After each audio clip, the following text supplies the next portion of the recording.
जैसे ही मैंने बोला कि राहुल जी चेहरा हैं, उनके क्या साथ देंगे, उन्होंने बोला नहीं राहुल जी तो कोई चेहरा ही नहीं है। राहुल जी ने स्वयं ने कही है, आपने कांग्रेस है ना राहुल जी ने कहा है कि देश का बेरोजगार युवा चेहरा होगा, देश की महंगाई में प्रधानमंत्री बेरोजगार युवा चेहरा, 4 के पहले कौन सा चेहरा बताइए। कि जब कांग्रेस पार्टी ने खुद ही राहुल गांधी को निपटा दिया, पुष्टि इन्होंने कर दी, अब उसके बाद भी आप उनके पीछे पड़े हुए हैं। कितने प्यार से ये लोग बात करते हैं। भाटी साहब कह रहे थे कि एजेंसियों को दबाव होता है, ठीक है, तो 2004 से लेकर 9 तक डीए केस चला, एजेंसी का दबाव था, इनको परेशान किया गया। लेकिन जब न्यूक्लियर डील में जब समर्थन हुआ था तो क्या एजेंसी का दबाव वापस हो गया था? इसका मतलब मान रहे हैं ना, इसलिए समर्थन किया था 40 साल से लेकर। कन्वीनियंस, इस देश में कन्वीनियंस की अमर सिंह ने ऑन रिकॉर्ड जो आप बोल रहे हैं, अमर सिंह ने ऑन रिकॉर्ड नहीं, इस देश में कन्वीनियंस की राजनीति आज से नहीं है, और इस देश में कन्वीनियंस की राजनीति के जनक कांग्रेस रही है। नरसिम्हा राव के समय याद कीजिए, जेएमएम के कांग्रेस सांसदों, जेएमएम के सांसदों का वो नोट वाला गड्डी याद है ना आपको, 92 में सरकार बचाने के लिए। तो ये करते आए। अब ये देश बदल रहा है तो इनको पच नहीं रहा है। अब दिक्कत ये हो रही है कि अगर ये 5 साल 10 साल और रह गया, वो कह रहा है क्या बदला, कैसे बदला, वही कह रहा हूं, बता रहे 10 सेकंड में बताएंगे क्या बदला। ये इकोसिस्टम बदल गया है, ये इकोसिस्टम बदल रहा है। पहले कहां कोई बोलता था, वॉशिंग मशीन में पहले कहां कोई बोलता था। भाग मुकुल भाग, आप देश की नेवी, आप देश का प्रधानमंत्री, देश की नेवी के जहाजों को लेकर बना सकते, आदर्श घोटाले के आरोपी बताते थे, आज तो अपने दल में शामिल कर लिया, बदल दिया। दिक्कत ये है शुभेंदु अधिकारी, देश की व्यवस्था जो बदल रही है, भावना गवली जब स्वाभाविक नहीं होगी तो अपराधी थी, स्वाभाविक सेना में आ गई तो पाप धुल गए। यशवंत जाधव आपकी बारी है तो बोलिए, सबसे ज्यादा बोल रहे हैं अजय लोग, शिवसेना में थी, तब नाइंसाफी है ना, यहाँ पे तो सब एक लंबी आपके पास काफी लिस्ट है, आपके पास आपने बोला राहुल जी के पास 140 करोड़ मकान है, इतने बोले ना आपने, इतनी देश की जनता उतने मकान है। मैं आज एक गारंटी आपको दे सकता हूं। जी बताइए। राहुल गांधी अध्यक्ष से हट गए, खड़गे आ गए, लेकिन वर्चुअल कमांड तो गांधी परिवार के पास है। आज से 15-20 साल के बाद ये कमांड किसके हाथ में रहेगी आप बताइए? रेहान गांधी जो नया आ गया है, वो जो प्रियंका गांधी जी के लड़के हैं, तय है ये। अखिलेश जी के सुपुत्र या सुपुत्री तय है। ये व्यवस्था परिवर्तन देश में हो रहा है, जिसको मोदी जी बार बार कहते हैं कि परिवारवाद सबसे बड़ी समस्या है भ्रष्टाचार की। जहां परिवार रहेगा वहां भ्रष्टाचार रहेगा और वहां सवाल। 2 परिवारों का देश, अडानी और अंबानी, उसके आगे कुछ दिखाई नहीं देता है। आप देश के किसी पूंजीपति को मत छोड़ना, देश के किसी पूंजीपति को मत छोड़ना, लेकिन अमेज़न के खिलाफ कुछ मत बोलना। मैं किसी इंडिविजुअल, लेकिन किसी विदेशी कंपनी के खिलाफ कुछ नहीं बोलते ये लोग। विदेशी कंपनियों के माध्यम से लूटा जा रहा है। शेल कंपनियां जो है वो साइप्रस में, यूएई में, मॉरिशस में, वो विदेशी कंपनियां हैं। राहुल गांधी जी ने अपनी प्रेस कॉन्फ्रेंस में बोला कि अडानी को डिफेंस के कॉन्ट्रैक्ट्स दिए गए ज्यादा, जो बिल्कुल गलत है। सबसे ज्यादा मिले हैं एलएनटी को, मगर और एयरबस का कॉन्ट्रैक्ट किसको मिला है? टाटा को। एक मिनट, पूरी बात मैं ये पूछ रहा हूं, अपने मिनट टर्न में बोलिए सर, अपने मिनट टर्न में। 2014 से पहले भारत में कोई भारतीय कंपनी को डिफेंस में तो नाम बताओ। यही दर्द है क्या कि विदेशी कंपनियों के साथ सेटिंग थी, खरीद होती थी, पैसे आ रहे थे, कमीशन हो रहे थे। मोदी जी ने बंद कर दिया। आप कहा कि अब डिफेंस में इंडिजिनस मैन्युफैक्चरिंग होगी। ये तो बात सच है ना, डिफेंस डील होती थी, डिफेंस डील होती थी, आए दिन खुलासे होते थे इस देश के अंदर। लेकिन क्या आपको लगता है, क्या आपको लगता है, आप कहते हैं कि आपको देश की संसद मोदी का महल दिखाई देता है? देश की संसद मोदी का महल है, देश की संसद इन लोगों की है। देश की संसद जो व्यूअर्स इस समय स्क्रीन के उस पार देख रहे हैं उनकी है, वो इस लोकतंत्र का मंदिर है। वो आपको नरेंद्र मोदी का महल दिखाई देता है? आपको एश्योर है कि 2024 में आपका एको सांसद नहीं आने वाला नई संसद में बैठने के लिए? कैसी बात कर रहे हैं आप लोग? क्या है लॉजिक इस बात का? नई संसद का विरोध कर रहे हैं आप लोग। सुधांशु त्रिवेदी जी सांसद हैं। 25,000 करोड़ रुपए का फॉरेन प्रोक्योरमेंट डिफेंस सेक्टर का था, आज 40,000 करोड़ रुपए का हो गया। देश की संसद से उसकी आत्मा निकाल देंगे, प्रजातंत्र निकाल देंगे, तो क्या करेंगे इस वैभवशाली महल का? प्रधानमंत्री जी पहले उसमें पुनर्स्थापना कीजिए प्रजातंत्र की अनैतिक तरीके से। भारत के संविधान का आर्टिकल 103 कहता है कि अगर सदस्यता खत्म होगी तो सुप्रीम कोर्ट गए ना सेंट्रल विस्टा को लेकर, सुप्रीम कोर्ट गए ना, क्या हाल हुआ? सुप्रीम कोर्ट ने क्या कहा सेंट्रल विस्टा को लेकर? सेंट्रल विस्टा को लेकर सुप्रीम कोर्ट ने क्या बोला, मैं बोलूं आप बोलेंगे, बताइए इस देश की जनता को। कोर्ट ने पेगासिस को लेकर बोला कि समिति की हमारी मदद नहीं की। आज भी अडानी की जांच के लिए एक लिफाफा लेकर चली गई सरकार, बंद लिफाफा, कि हमारी समिति जांच करना चाहती। सुप्रीम कोर्ट ने फटकार लगाई कि हम इसमें पारदर्शिता चाहते हैं। राफेल के केस में आजाद भारत के इतिहास में पहली बार हुआ कि सुप्रीम कोर्ट के फैसले को सुधारने के लिए सरकार ने संशोधन याचिका लगाई। प्रजातंत्र को समाप्त करके महलों में नहीं वास कर सकते आप। उन्होंने बोला खुद का घमंड पूर्ति करने वाला पहला प्रोजेक्ट। हर तानाशाह चाहता है वो अपनी वास्तु विरासत पीछे छोड़ के जाए और पैसे की ये भारी बर्बादी है। लेकिन आज मैं एक और खुलासा करूंगा व्यूअर्स, और आप लोग साक्षी बनेंगे उस खुलासे का। एक बड़ा खुलासा करूंगा देश की नई संसद पे। सुधांशु आप पहले बोलिए। देखिए, पहले मैं कहना चाहता हूं, जिसको अपना सरकारी मकान तो निजी नजर आ रहा हो, मेरा मकान, और संसद मोदी जी की नजर आ रही हो, ऐसा मोदिया बिंदु किसी की आंखों में हो गया हो, तो उसके लिए हम क्या कर सकते हैं। अब मैं एक बात कहना चाहता हूं, वास्तविकता में इस देश में लोकतंत्र नहीं खतरे में है, ये लोकतंत्र की खाल ओढ़कर जो राजतंत्र चल रहा था वो खतरे में आया है। क्योंकि 2019 के चुनाव की याद दिलाना चाहता हूं। सुनिए, इसमें जो फर्स्ट टाइम वोटर था वो जानते कौन था? या तो जो पैदा ही 2000 के बाद हुआ, या 2000-2001 में, या इसने होश संभाला 21वीं सदी में। और आप देखिए उत्तर से दक्षिण तक। आइए कश्मीर में महबूबा मुफ्ती चुनाव हार गई और वहां के दोनों परिवार वाले हार गए। आइए पंजाब में बादल जी का परिवार हार गया, हरियाणा में हुड्डा जी के परिवार के दोनों लोग हार गए, उत्तर प्रदेश में अखिलेश जी के परिवार के लोग हार गए, राजस्थान में गहलोत जी का बेटा चुनाव हार गया, बिहार में लालू प्रसाद यादव जी की बेटी चुनाव हार गई। आइए आंध्र प्रदेश में उनकी बेटी चुनाव हार गई, केसीआर की बेटी हार गई, चंद्रबाबू नायडू का बेटा हार गया, और ये देवगौड़ा जी का बेटा चुनाव हार गया, और इस देश का सबसे बड़ा चिर युवा, चिर व्याकुल, वो भी अमेठी से चुनाव हार गया। देश की बदलते माहौल को समझाइए। ये परिवार के नाम पे राजतंत्र खतरे में आ रहा है। ये जिसको जयराम रमेश कह रहे हैं कि ये नरेंद्र मोदी अपने अहंकार को पूरा कर रहे हैं, अपने घमंड की पूर्ति कर रहे हैं, मैं एक फैक्ट लेके आया हूं आपके पास। ये चिट्ठी किसकी है? ये चिट्ठी किसकी है ये बताइए अब आप। ये चिट्ठी किसकी है? लोकसभा सेक्रेटरीएट की है, और इसमें नई संसद के बारे में क्या बोला गया है, और उस समय सरकार किसकी थी, ऑनरेबल स्पीकर किसका था, बताइए। मीरा कुमार ने बोला था कि हां बननी चाहिए देश की नई संसद। 100 साल हो गए इस संसद को। देश की नई संसद को आप मोदी का महल बोलेंगे, क्यों?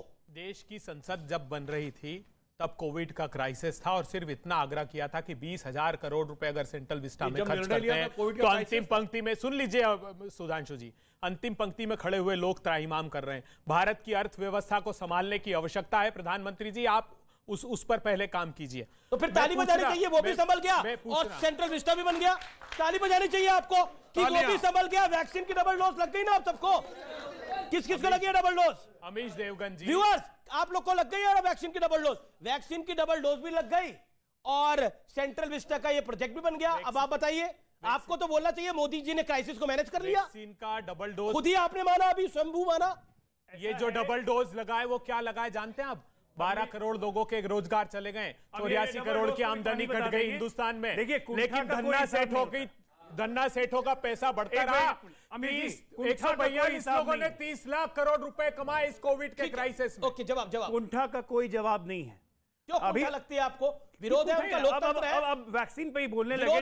विरोध है, विरोध है तो विरोध में कुंठा नहीं होनी चाहिए। कुंठा जितनी होगी विरोध उतना कम होता चला जाएगा ना। देश में मजबूत विपक्ष होगा ही नहीं। अगले 15-20 साल की तो भूमिका तय कर लें अपनी। अभी यहाँ दिक्कत यह है कि जो सुधांशु जी ने डिफेंस के लिए बोला कि डिफेंस में हमारे इंडिजिनस प्रोडक्शन नहीं होती थी, जानते हैं क्यों? कांग्रेस को एम्प्लॉयमेंट्स की चिंता थी, क्वात्रोची की, कांग्रेस को एम्प्लॉयमेंट की चिंता थी एंडरसन की, कांग्रेस को एम्प्लॉयमेंट्स की चिंता थी बाकी कंपनीज की।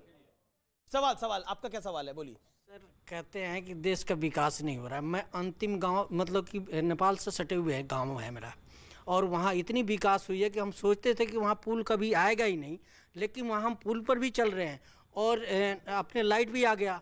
इतनी विकास हुई है कि हम गदगद हैं वहाँ पे सब सारे आदमी। विकास और क्या चाहिए? कहाँ पे आपका गांव?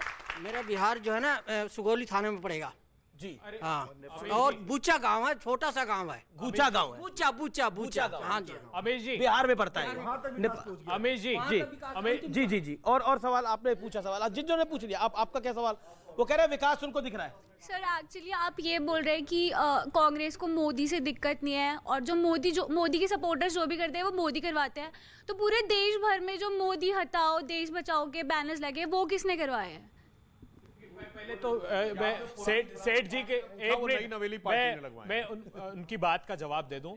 हम नहीं कह रहे हैं, गांव का जिक्र आपने किया, मोदी सरकार ने रिपोर्ट दी है, पढ़िएगा। गांव के किसान की आमदनी 27 रुपए प्रतिदिन रहेगी और 74,000 रुपए औसत कर्ज देश के किसान पर हैं। और अडानी जी की उसी दौरान जब रिपोर्ट प्रस्तुत हुई 1612 करोड़ रुपए रोज कमा रहे थे। अब भैया होने दीजिए, ये मोदी जी की रिपोर्ट में बताया। ग्रामीण भारत में राजकुमार भाटी, देश की नई संसद का विरोध आप भी कर रहे हैं? नहीं, ये संसद जब शुरू हुई थी तब पूछते तो कुछ कहते, अब जब बच्चे बड़े बड़े हो गए, स्कूल जाने लगे, अब का वो लड़का लड़की की सगाई ठीक हो गई, अब अगर हम विरोध भी करें तो करने क्या फायदा? अब तो उसका स्वागत किया जाना चाहिए। अब वो हमारी संसद है, अब वो मोदी जी की संसद नहीं है। बहुत बढ़िया बात, वो हमारी संसद है, ये बहुत बढ़िया बात। लेकिन एक सवाल, आप राजनीति के स्टूडेंट भी हैं और आपका अनुभव भी है। क्या आपको लगता है कि कांग्रेस पार्टी जर्मनी को थैंक यू कह देती है? दिग्विजय सिंह, जयराम रमेश संसद को मोदी का घमंड बता रहे हैं। क्या आपको लगता है कि इन सब से विपक्ष को वोट मिल जाएगा, कांग्रेस को वोट मिल जाएगा? नहीं, मैं तो आपके शो में कई बार पहले भी कह चुका हूं, हमारी राजनीति में हमारा रोजाना के झगड़े से, हम सुधांशु जी के कितने भी विरोधी हों, लेकिन हम नहीं चाहेंगे कि कोई विदेश का आदमी सुधांशु जी पर हमला करे या उनकी आलोचना करे। तो इसमें सबको बचना चाहिए, सबको बचना चाहिए, ना इससे कोई फर्क पड़ेगा। जी, एक अजय आलोक और आपसे अभय दुबे, मैं दोनों से पूछ रहा हूं। अजय आलोक, क्योंकि आप भी स्टूडेंट है पॉलिटिक्स के, क्या कांग्रेस इसमें क्या सोच रही है? जर्मनी को थैंक यू करके क्या इस देश की जनता का वोट मिल जाएगा? उस जो पब्लिक टेलीविजन पे इस समय देख रही है, बिहार में, बंगाल में, यूपी में, मध्य प्रदेश में, राजस्थान में, जम्मू कश्मीर में, दिल्ली में, मुंबई में, बेंगलोर में, कहीं भी देख रही है, वो वोट डाल देगी देखकर? दिनकर की एक कविता है कि जब नाश मनुष्य पे छाता है तो सबसे पहले विवेक मर जाता है। तो जब डायरेक्शन ही नहीं है, फोकस ही नहीं है, तो जाना कहां ये पता नहीं है, 2 कदम आगे 5 कदम पीछे, तो बढ़िया है। ऐसी कांग्रेस पार्टी करती रहे। जी, लेकिन क्या सुधांशु त्रिवेदी, आपको लगता है राहुल गांधी की सदस्यता जाना उनको घर से बेघर करने के लिए, यानी जितनी तेजी से बीजेपी आगे बढ़ी है, यानी शासन आगे बढ़ा है, वो अभूतपूर्व है, वो सिंपैथी ना कहीं दिला जाए? देखिए, बिल्कुल टेक्निकल मामला था। जैसे विश्वविद्यालय में किसी छात्र ने प्रवेश किया और समहाउ उसका विश्वविद्यालय का प्रवेश रद्द हो गया, तो उसका एडमिशन भी रद्द हो गया। अब जब वो छात्र नहीं रहा तो छात्रावास का कमरा भी गया ना। ये तो टेक्निकल सी बात है, इसमें क्यों पॉलिटिकल मुद्दा बनाना? मगर मैं कहना चाहता हूं, जो संसद पे प्रॉब्लम कह रहे हैं, महाराष्ट्र विकास आघाड़ी की सरकार ने उसी कोविड काल में मुंबई में विधायक निवास बनवा रही थी, रोका था क्या? ना। विधायकों के लिए तो आवास बनना चाहिए और देश की संसद नहीं बननी चाहिए, पर संसद के खिलाफ अवमानना जानते हैं कितनी है? याद करिए, लोग कोर्ट गए थे कि संसद भवन के ऊपर के शेर ज्यादा आक्रामक नजर आ रहे हैं, क्योंकि ये चाहते थे कि भारत माता के शेर भी बिल्ली जैसे दिखने चाहिए जो तो इनके दौर में दिखते थे, मगर दहाड़ता हुआ ही दिखाई देता है। अब सुनिए, आपने मिमियाता हुआ शेर देखा है क्या? अरे जब से भारत माता का शेर दिखने लगा है, ये पूछ रहे थे परिवर्तन जानते क्या आया? इससे पहले 67 वर्षों में ज्यादातर, 6 साल अटल जी का छोड़ दीजिए, हम सिर्फ ये कहते थे कि पड़ोस वाला छोटा है, कमजोर है, हम बड़े हैं और ताकतवर हैं, वो हमको सता रहा है। अब वो कहता है जाके कि भारत हमको आंख दिखा रहा है, क्योंकि अब शेर हो गए। बिल्कुल आखिरी दौर है, बिल्कुल आखिरी दौर है, और एक सवाल का दिल की गहराइयों से जवाब दीजिएगा। 2024 में आपको पूरी उम्मीद है ना कि आप शासन में आएंगे? देखिए, आप हाँ ना, देश के सामने एक बात साफ कर दूं, राहुल गांधी जी के पास, कह रहे कंफ्यूज हैं आप, राहुल गांधी जी के पास कोई घर नहीं है। जितने घर थे मोतीलाल नेहरू जी की संपत्ति, हजारों करोड़ रुपए की, वो देश को समर्पित कर दिया आनंद भवन सहित इलाहाबाद में। राहुल जी ने कहा मेरे पास कोई घर नहीं है और आवश्यकता नहीं, हमारे हृदयों में वो वास करते हैं। जो प्रश्न इस देश के प्रासंगिक है वो खड़ा करेंगे। आप चाहे राहुल गांधी की विषयों पर ताली बजाएं ना बजाएं, बजाइए भाई, ताली बजाइए, ताली जरूरी है, लेकिन ताली बजती रहेगी। लेकिन एक बात बताइए, 2024 मैंने जो सवाल पूछा आखिरी, एक सवाल का तो जवाब चलते चलते देखे जाइए। मैंने तो इतना अच्छा सवाल पूछा, 2024 में आपको उम्मीद है ना कि आप सरकार में आएंगे?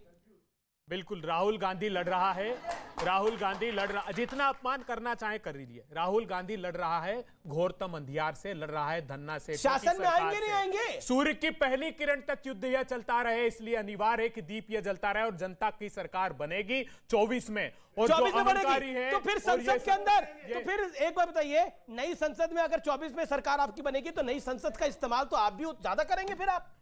तो फिर काहे इसे मोदी महल कह रहे हैं, बाद में इस्तेमाल कैसे कर पाएंगे? अमीश जी, ये वादा जरूर कर सकते हैं, संसद नहीं हो या पुरानी, लेकिन उसमें प्रजातंत्र को हम जीवित रखेंगे, प्रतिपक्ष को कुचलने की कोशिश। सुधांशु, बस 2 लाइन में उत्तर देता हूं।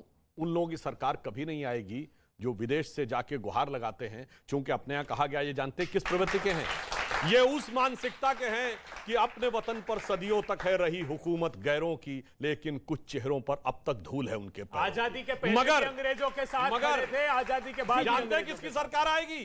जो ये कह रहे हैं कि भारत की सोई चेतना को जगा रहे हैं। अरुण गगन पर महाप्रगति का अब ये मंगल गान उठा, करवट बदला अंगड़ाई ली सोया हिंदुस्तान। बहुत बहुत शुक्रिया आप तमाम लोगों का इस चर्चा में आने के लिए, इस चर्चा में जुड़ने के लिए, और व्यूअर्स आपका बहुत बहुत शुक्रिया, आपने जबरदस्त लाइव पार्टिसिपेशन दिखाया है, आपका बहुत बहुत शुक्रिया, जोरदार ताली आपके लिए भी।